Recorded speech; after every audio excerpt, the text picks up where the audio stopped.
Welcome, everybody. I would like to welcome you to day 3 of the African American, and Caribbean Studies Summer Institute. There is a saying that talks about standing on the shoulders of those who came before you. You know, those can be historical figures, those can be family members, they can be your mother, your father, your grandparents, even community members.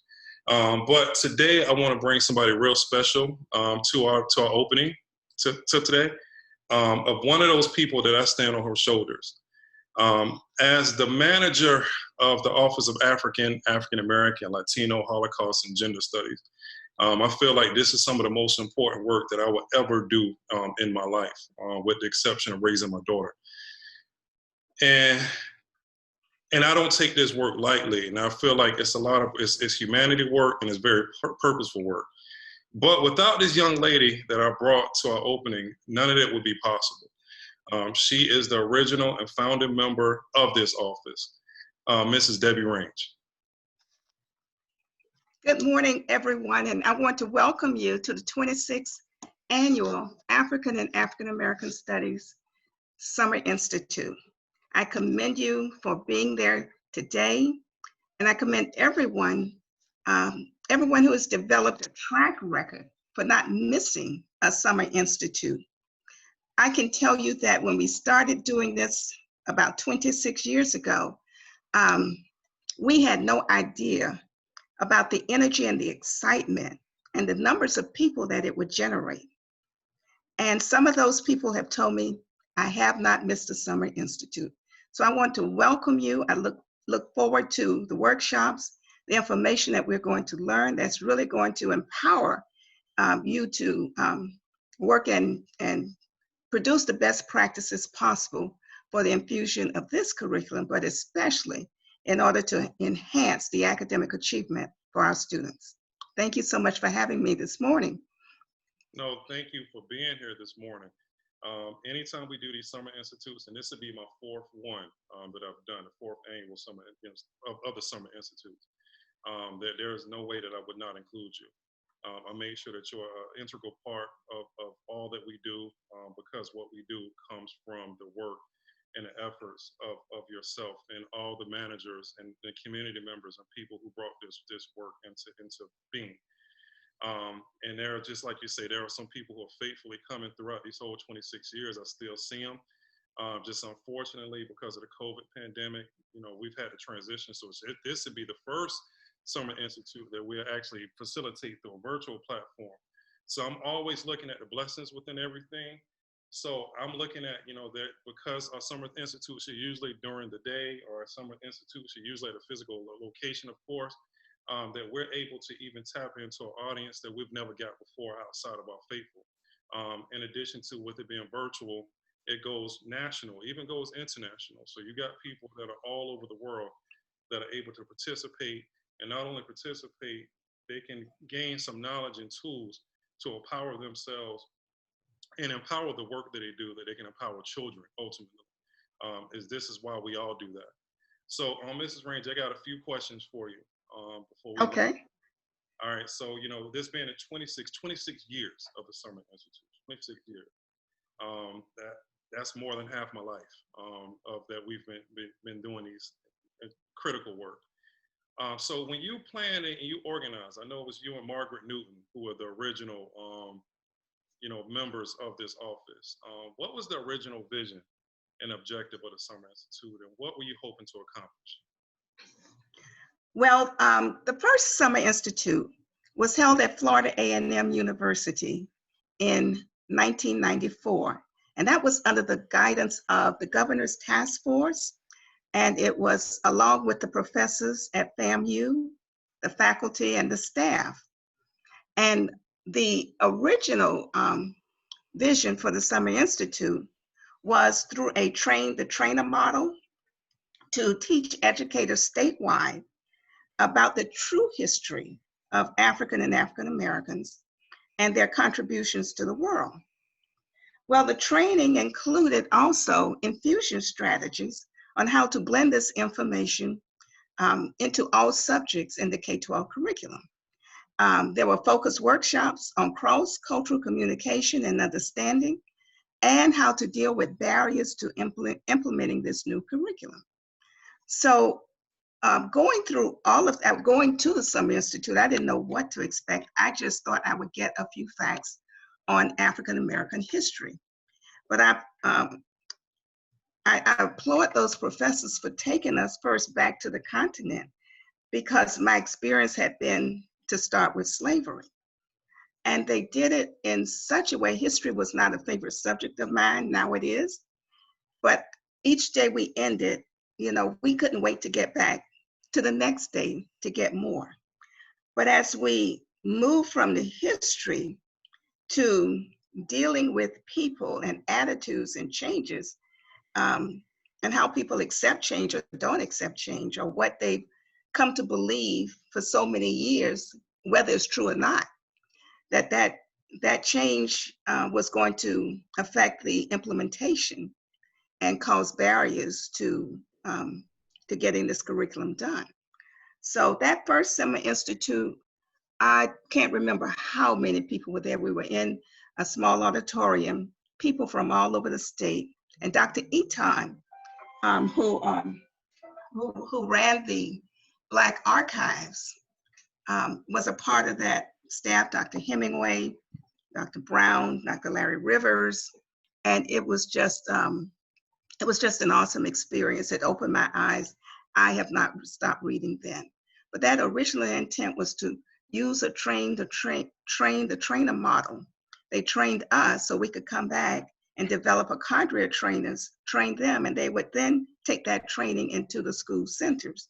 But with that, let me say this, Brian, with that, those other workshops we had to go through with understanding each other, how you communicate, what were the attitudes, what were the prejudices, how do you teach that whole child, how do you sum that child up when they walk into the door? And would you teach honestly and wholeheartedly that whole child, no matter what that socioeconomic status was? So we had to deal with all of that. So we weren't doing just straight history. We were looking at how do you mold and train that whole child. And so I want to thank Dr. Marianne DuPont for having the wisdom she was assistant superintendent at that time, to form the Office of African and African American Studies. But the impetus was, once we had this training, was to blend that history into every course in the K-12 curriculum. And so each year they had the Institute at FAM. We went back for more training and shared how we were faring in our different districts. Of course, with anything new, there's going to be a little bit of pushback. But of course, you find ways to assist people and help them get on to the bandwagon without being confrontational, because you have to realize people hold on to what they believe to be true. But I think when we provide that training in such a way where people can see, oh, there's another way to look at this, the factual way, the true way, then things begin to change. Wow. And there's a few things that you mentioned within that response, and thank you so much again. Just about your experiences looking at our history starting before that you really start diving into this work. That your experiences, our history beginning with slavery, and how you start digging into the work, and you got that different experience, and your perspective broadened and understand that our history extends well beyond that. And just what that did for you as an adult, how it engaged you and it drew you close into the work, and you wanted to learn more, you wanted to be, and it impacted you. And that's why this is so important, because just imagine what that does for our children. When they get a whole different narrative that our history did not begin with slavery. That Absolutely. our history was thousands of years. Matter of fact, if anybody asks, where did the history of African people, Black people start? It started in the very beginning of humanity and civilization. So you're talking about the first astronomers, mathematicians, scientists, engineers, some of the first universities and schools and library systems, the wealthiest person who ever existed. We're all talking about people of the African continent. And even after we disperse from the continent, that we continue to contribute. I ain't saying continue, but we continue to contribute to society and world civilization. So this work is powerful, and also how and that's why even when we designed the Summer Institute, that we designed it not only our history, but just approaching and teaching that whole child, and just bringing in just the social, emotional aspects of it, and just all the experiences of what it is just to be Black, and bringing in just those cultural aspects into the classroom that we can engage those students and we can engage our children, which will eventually lead to translate into academic success, which in turn translates into life success. But all that work kind of started right here in Palm Beach County, for Palm Beach County, with you all. So that's why, once again, I'm gonna keep saying it, why it's so important to make sure that as we stand on the shoulders of greatness and giants such as yourself, that we pay homage and respect and never forget, as far as those who paved the way and open up those doors that people, myself and Karen Jefferson, Myra Bazemore, and other managers and people who work within this office were able to do. And each person opens other doors for the next and the subsequent predecessors. So thank you again. So here's a tough question here for you, Mrs. Raing. All right, so the next one now 26 years later, we fast forward, all right, to today. Where have you seen growth? Where have you seen evolution? And I'm gonna tie in another question into that, right? So that's why I said this is gonna be tough. So, where have you seen growth and evolution, right? And where is there room to grow? Where is there room that we can move forward? Because, okay, I can make a real dope presentation. I can put together these summer institutes, and they're great, but there's always room for growth, and there's always room for improvement. So where have you seen that growth, and where can we move forward? I'm glad you asked that question, because I can really say that there has been growth. There's been tremendous growth. First of all, I thank the Palm Beach County School District for being open to this new curriculum with the corrected history. And I say that because when we went to Tallahassee for the first Summer Institute, you could look around at which school districts were represented. Yes. And some of the teachers decided that since their school districts would not send them, they came on their own.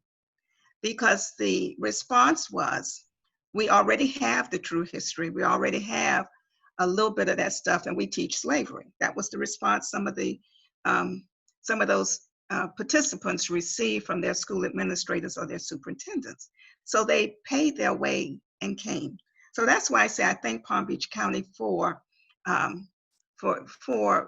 being receptive enough to say, okay, this is something we've got to look at. It's a law. They passed a law, so we need to abide by it. And then I look at the fact that they established a budget for me to work with. But also the other part was they were still a little curious, wondering how was I going to take care of this? How was this going to be done? And in essence, they said, well, there are no training materials and definitely no books, because there are no books by Black folks. If there are, there may be, maybe 10, 12 out there. And I said, okay. I knew what I was facing, and I knew the books I needed to get. And so with this growth, and I always think, along with Dr. DuPont, Dr. Orr, but Margaret Newton, who was the history side, and I was the writing side to this. And the department we worked in was the multicultural department at that time. But the growth came with, I think we developed a kind of evaluation where we asked the teachers to please be honest. That's because we said with your honesty, that can help us reshape and refocus these workshops so we can deal with the problems and the issues they were facing in infusing this curriculum.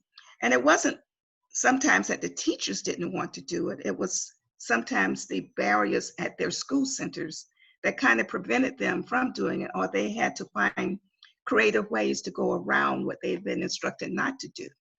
And so that growth has come, when you look at it today, aside from the previous managers, like Ms. Sybil Maina Mitchell and Myra Bazemore, Ms. Pressey, I thank them because it was difficult to stay positive, but you knew the work that needed to be done. Plus you had a huge cadre of teachers who were on board with us, as well as some administrators.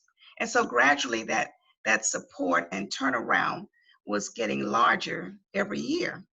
But in particular, I just applaud you, Mr. Knowles, because you have taken this department to unbelievable points as far as its infusion and expanding the course curriculum. We attempted to, we wrote courses with the help of outside professors from the universities to be submitted but they sat there.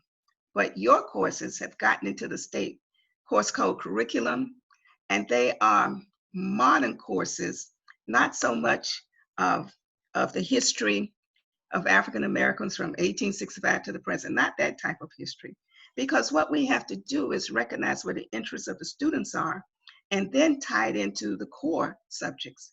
And so I applaud you for the kind of courses that you have created and, and that you were able to get approved on the state level.